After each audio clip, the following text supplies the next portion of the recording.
Futebolaço, eu sou o Dieguinho. Bom, galera, tá entrando no ar aí a nossa primeira edição desta sexta-feira, como sempre, com muitas informações para vocês. Antes disso, ó, dedo no like no começo do vídeo que me ajuda bastante. Se forem novos aqui no canal, já se inscrevam, ativam o sininho das notificações e, claro, sigam minha conta pessoal lá no Instagram. E ó, amanhã temos rodada aí de Brasileirão. Galera que pegou minhas dicas ontem fez grana nos jogos aí da Libertadores e da Sul-Americana e você já pode fazer a sua aposta para a rodada que vai rolar amanhã. Inclusive o jogo do Vasco é só domingo, você já pode fazer a tua fezinha lá, tá? Utilizando o nosso cupom promocional, que é a palavra Futebolaço com temudo e no final, eles dobram aí o seu primeiro depósito e você pode ganhar até R$ 1.200 de bônus, tá?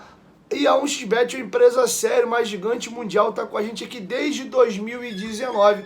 E você pode apostar lá e se divertir. Eu sei que tem um cardápio variado hoje de bets aí, mas peço que vocês façam lá na 1xBet. Para quem gosta do meu trabalho, vocês ajudam bastante a gente aqui no canal, tá? Nossos parceiros comerciais são fundamentais para a gente continuar produzindo aqui o nosso conteúdo, beleza? Então pensou em apostas, pensou em 1xBet. Bom, galera, dito isso, vamos aí agora às informações. Primeiro, tem uma notícia não muito boa para trazer para vocês, não. Espero que seja apenas um susto, tá? O volante Jair saiu do treinamento sentindo dores no joelho. Será reavaliado no DESP para saber se é alguma coisa simples, é só um incômodozinho e o Vasco está tirando por precaução ou se de fato tem uma lesão e se ele vai ficar de fora da partida contra o Botafogo, que já é daqui a 2 dias, às 4 horas da tarde, tá? Domingo no Newton Santos. Sobre treinador, o GE trouxe uma atualização. Rogério Ceni e Diego Aguirre internamente no Vasco são treinadores que têm um pouco mais de força. Diego Aguirre terminou a fase de grupos líder com o Libertad do Paraguai, vai jogar as oitavas de final, inclusive com algumas vantagens por ser primeiro colocado do grupo, e o Rogério Ceni está livre no mercado por hora. O Paulo Brax, ontem, em seu pronunciamento que eu trouxe para vocês aqui no canal, disse que o Vasco quer tomar a decisão apenas quando tiver certeza para não errar. A ideia do Vasco é ter um treinador agora por um tempo longevo, né, e não quer mais contratar alguém que acabe não performando. O William Batista entregou bem, mas não vai ser efetivado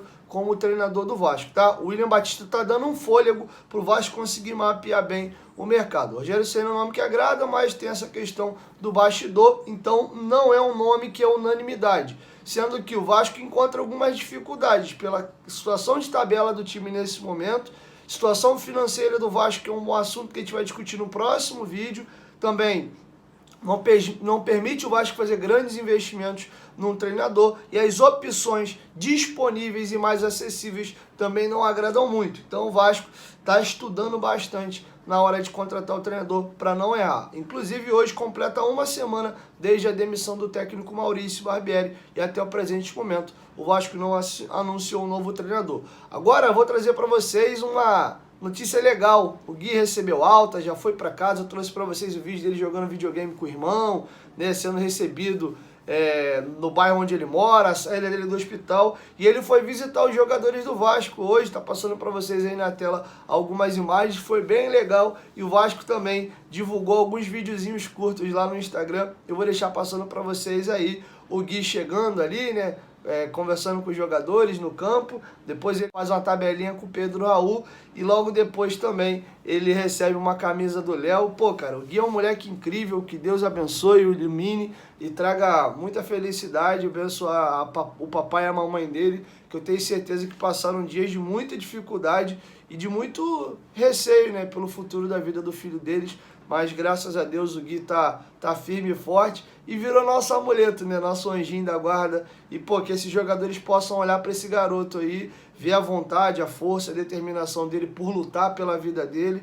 e que eles possam sempre, antes de entrar em campo, pensar no Gui e jogar e se dedicar e lutarem tanto por esse garoto e também, obviamente, por 15, 20 milhões de torcedores do Vasco espalhado aí por todo o Brasil, tá bom? Para finalizar, como prometido, vou trazer para vocês agora a entrevista do Serginho. Deu pano pra manga, viralizou o trecho aí. Quem quiser saber a minha opinião sobre o trecho viralizado, vê lá no Futebolaço Podcast, que me fizeram essa pergunta ao vivo e eu respondi, tá? Enfim, vou me ater aqui agora à participação dele na entrevista coletiva. Primeiro, o Serginho vai comentar sobre a questão de se ele está preparado ou não para suportar essa pressão que é jogar no Vasco, principalmente nesse momento que a gente se encontra, a zona de rebaixamento, o torcedor foi no CT protestar, foi rojão jogado na sede, depois do jogo do Cuiabá o pau comeu lá e o estádio está fechado, enfim, se ele está apto a pegar esse rabo de foguete que é o Vasco. Ele vai falar também um pouco sobre as suas características, já que boa parte do público brasileiro não conhece Serginho, porque ele não atuou por aqui, e também o que atraiu ele a vir jogar no Vasco nesse momento que o Vasco se encontra, né? A gente acabou de narrar, e o porquê da escolha também da camisa número 70. Com vocês, o Serginho, discorrendo sobre esses temas. Realmente estou aqui há muito tempo não, né? 2 semanas treinando. E com relação a essa pressão de jogar no Vasco, eu já sabia, já tinha acompanhado o time há muito tempo. E eu acho que se eu estou aqui é porque eu já aceitei essa pressão. Sei da pressão, sei de quão grande o Vasco é. E por isso eu acho que eu aceitei vir e estou feliz aqui. Estou me sentindo realizado porque é um gigante do futebol brasileiro. E eu tenho certeza que as coisas vão muito bem aqui. Sou um jogador de velocidade, de drible curto, realmente jogo dos dois lados. Meu ano passado eu joguei mais na esquerda, a temporada europeia, né, passada, eu joguei mais na direita. Realmente eu sou um jogador muito versátil e sou um jogador também que ajuda também taticamente o time e gosto de... Realmente sou um cara que dá mais assistências do que propriamente o gol, mas estou treinando muito para me melhorar isso. Tenho certeza que eu vou conseguir ajudar o Vasco nesse campeonato, nos outros que vierem.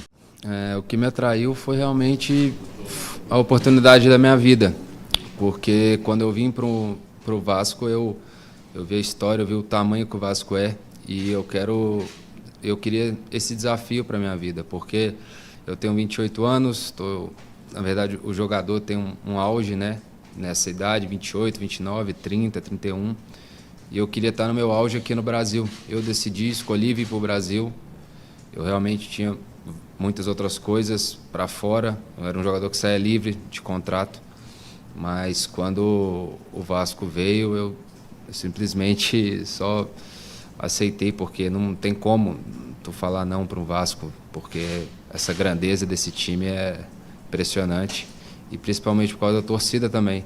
E eu sei que a torcida do Vasco, os torcedores são muito fanáticos pelo time, e nos momentos ruins, nos momentos bons, eles sempre estão com a gente. Então foi isso. O número 70 é porque foi a melhor fase da minha carreira, que eu realmente acho que eu fiz muito bem.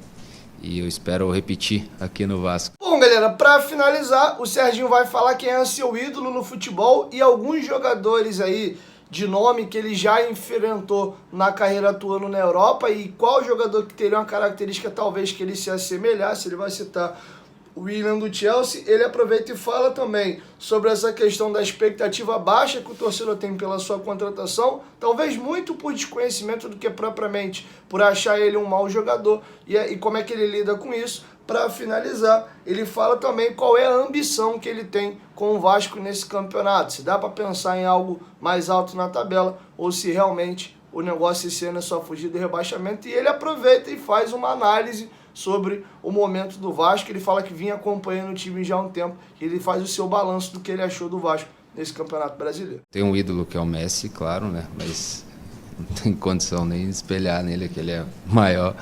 Mas eu tenho um cara que eu gostava muito, principalmente que eu jogava na ponta direita, e ele também é destro, que era o Willian, que veio do Corinthians e que voltou do Chelsea. Eu achei que ele realmente é um cara gostava muito da forma que ele jogava, e realmente é ele. Eu já joguei, né, contra um outro cara que eu gostei muito de ter jogado contra, foi o Ozil, né? O Ozil realmente estava no Fenerbahçe, realmente é um cara muito, muito bom. E tem muitos outros aí, Balotelli, entre vários outros. São isso. Eu acho que às vezes é melhor você surpreender do que decepcionar. Às vezes jogadores, como você mesmo falou, de nome, vêm e não conseguem. E hoje em dia no Brasileirão acho que a gente tem muitos exemplos aí de jogadores, principalmente até rival no Botafogo, que são jogadores que talvez ninguém conhecia aqui e hoje em dia no Brasileiro estão indo muito bem, que teve seu tempo de adaptação. Todo jogador precisa de um tempo de adaptação. Eu sei que no Vasco esse tempo tem que ser curto, né? A gente já tem, quando a janela abre dia 3, já tem que estar preparado. E por isso que eu vim antes, né? Preferi vir antes. Antecipei as férias, porque na Europa era férias. E eu vim para cá. E eu sei que a torcida não me conhece, mas aqui não tem jeito de eu falar muito, né? Eu acho que dentro de campo é que eu tenho que me apresentar e tenho certeza que as coisas vão acontecer. Acho que a gente tem que colocar objetivos, né? O primeiro objetivo agora é sair do rebaixamento, mas eu acho que o Vasco tem que sempre jogar para vencer. E a gente tem que sempre almejar coisas grandes. A coisa grande é sempre ser campeão.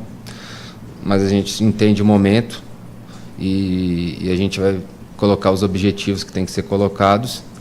Mas eu acredito que o Vasco pode chegar sim a uma Libertadores, a uma Sul-Americana, porque o grupo é muito bom, os jogadores são muito bons. Eu estava acompanhando os jogos do Vasco. Para mim, o Vasco estava jogando bem, mas não estava conseguindo os resultados. Isso é uma questão de fase, na minha opinião, né? Mas eu acho que esse jogo do Cuiabá foi a virada de chave, foi o momento que o Vasco precisou dessa vitória e eu acredito que vai melhorar muito agora. Bom, galera, então é isso. Assim a gente encerra a nossa primeira edição. Logo mais a gente volta com a nossa segunda, beleza? Pensou em apostas, pensou em um XBet. Já dá uma olhadinha nos jogos do final de semana, faz a tua fezinha hoje e já também casa uma graninha no jogo do Vascão, beleza? 1, 2, 3, futebolaço, tamo junto, família. Qualquer momento de que volta, Vasco, tamo junto, valeu, fui!